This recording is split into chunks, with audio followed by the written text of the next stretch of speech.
Cicak termasuk jenis binatang reptil kecil yang pandai merayap. Reptil ini memiliki bulu-bulu halus yang terdapat di kakinya sehingga bisa merayap di permukaan vertikal. Bulu-bulu halus tersebut berfungsi sebagai lem yang mampu berjalan menahan tekanan gravitasi yang membuat cicak tidak terjatuh. Cicak banyak ditemukan merayap di dinding dan langit-langit rumah. Terkadang dia turun ke meja makan dan masuk ke wadah makanan. Terlihat menjijikan bagi banyak orang. Ternyata cicak memiliki bahaya yang tidak boleh diremehkan. Tahi atau kotoran cicak terkandung bakteri salmonella yang bila masuk ke tubuh manusia bisa menyebabkan demam, diare, dan kejang pada bagian perut.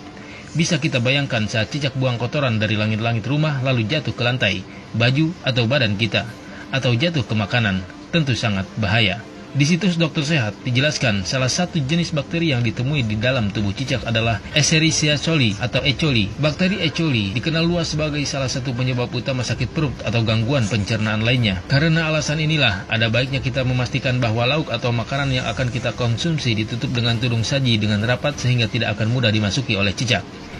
Hendaknya, sendok nasi juga sebaiknya tidak diletakkan dengan sembarangan agar tidak mudah disentuh oleh cicak sehingga tidak akan mudah terkontaminasi bakteri E. coli yang berbahaya.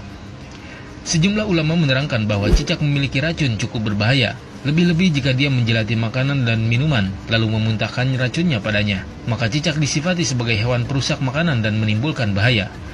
Karenanya, cicak disifati sebagai binatang pengganggu dan berbahaya seperti tikus, ular, dan kalajengking.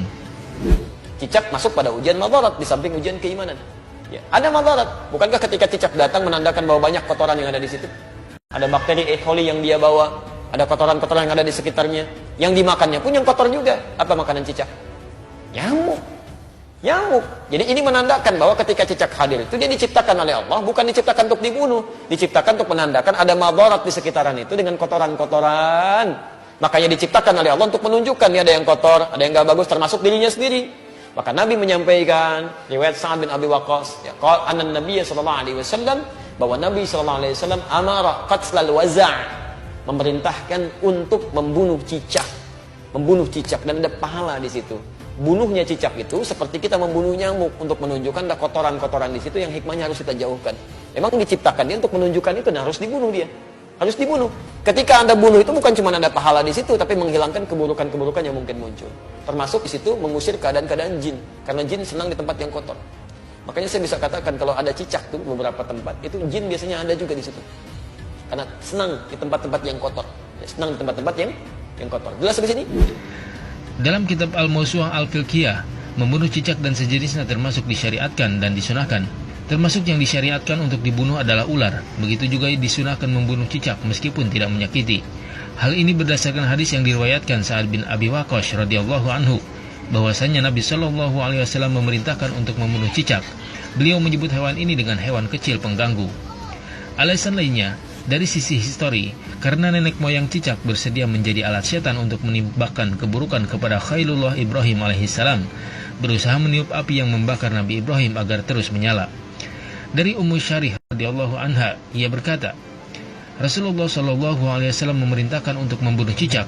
Beliau bersabda, dahulu cicak ikut membantu meniup api untuk membakar Ibrahim alaihissalam.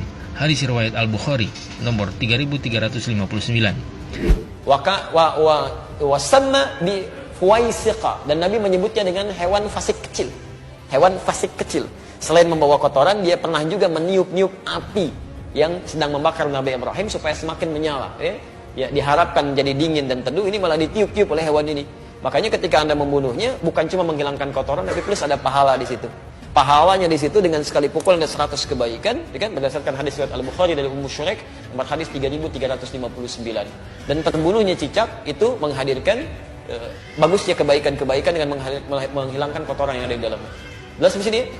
Cicak salah berpihak sehingga menyebabkan dirinya mendapat predikat buruk. Ia membantu setan, masya Allah, untuk mencelakakan wali Allah. Tentunya di samping itu, cicak binatang pengganggu dan menyimpan bahaya bagi manusia. UAS sudah mengambil sikap dan keberpihakan dengan terbuka. Karena itu jangan sampai kita seperti cicak yang karena kesalahannya dalam berpihak ia dihukum oleh Allah Azza wa Jalla. Tulis Ustaz Fuaz Al-Hazimi di akun Facebooknya. Wallahu a'lam.